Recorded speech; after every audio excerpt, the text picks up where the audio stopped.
জামুগুৰিঘাটৰ চুৰি বাইক নাৰায়ণপুৰত উদ্ধাৰ জামুগুৰিঘাটৰ বিভিন্ন স্থানত মটৰচাইকেল সঘনাই চুৰি হৈ থকাৰ মাজতে এইবাৰ জামুগুৰিঘাটৰ এখন চুৰি বাইক উদ্ধাৰ হৈছে লখিমপুৰৰ নাৰায়ণপুৰত আজিৰ পৰা 7 দিন পূৰ্বে অৰ্থাৎ যোৱা বৃহস্পতিবাৰে জামুগুৰিঘাটৰ শলগুৰি গাঁৱৰ সুন্দৰ লাখনৰ গৃহৰ পৰা নিশা চুৰি কৰি নিছিল AS12AH4952 নম্বৰৰ বাইকখন ইয়াৰ পিছতে বাইকৰ গৰাকীয়ে জামুগুৰি আৰক্ষী থানাত এজাহাৰ দাখিল কালি নিশা নাৰায়ণপুৰৰ পথৰদাতিত চুৰি এৰি থোৱা বাইকখন উদ্ধাৰ কৰে স্থানীয় ৰাইজে ইতিমধ্যে উদ্ধাৰ হোৱা চুৰি বাইকখন নাৰায়ণপুৰ আৰক্ষীয়ে জামুগুৰি আৰক্ষীক সমজাই দিয়ে news desk report the north east times ঘটনাটো যোৱা বৃহস্পতিবাৰে ৰাতি প্ৰায় 10 বজাৰ পাছত কোন টাইমত নিলে আমি সেই কথাটো গম নাপাওঁ কোন সময় নিলে কোৰবা নিলে মোৰ ঘৰৰ পৰা কোন জেগা শলগুৰি গাঁও তামুলী চুকৰ আমাৰ নিজৰ গৃহৰ পৰা বাইকখন উলিয়াই লৈ গ'ল আৰু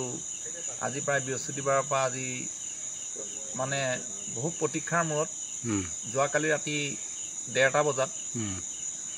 মোলৈ ফোন মাৰিলে যে ককাইদেউ আপোনাৰ বাইকখন ৰাস্তাৰ কাষতে পালোঁ সেইদিনা ফেচবুকত পাইছিলোঁ আপুনি বাইকখন আপোনাৰ ঘৰৰ পৰা চুৰ কৰি নিয়াৰ কথা কিন্তু আপোনাৰ বাইকখন পালোঁ কিন্তু তাৰ 200 মিটাৰ দূৰত মোৰ এখন স্কুটি চাবি লগাই পেলাই মই হোটেলত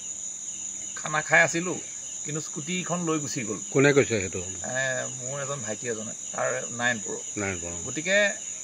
আজি আমি আচলতে কি নাম তেখেতৰ বিদ্যুৎ তেখেতে জনাইছে তেখেতৰ স্কুটিখন তাৰপিছত কথা হৈছে কি আজি যে আমাৰ ঘৰৰ পৰা দিন দুপৰতে চুৰ হ'বলৈ আৰম্ভ হৈছে সেইটো কাৰণে আমাৰ সচেতন মহল চিন্তিত হৈছে আৰু আজি আমি শোণিতপুৰ জিলা প্ৰশাসন বিশ্বনাথ জিলা প্ৰশাসন আজি শদিয়াৰ পৰা ধুবুৰীলৈকে আজি এই বৃহস্পতিবাৰৰ পৰা মই প্ৰতিখন জিলা প্ৰশাসনৰ লগত যোগাযোগ কৰিছিলোঁ বাইকখন মূল কথা নহয় কিন্তু এই বৃহৎ যিটো চক্ৰ এই চক্ৰটো আচলতে আমি কৰায়ত্ব কৰিব লাগে কাৰণ আজি আমাৰ অসমীয়া জাতিৰ খিলঞ্জীয়া থলগিৰি ৰাইজৰ ঘৰৰ পৰা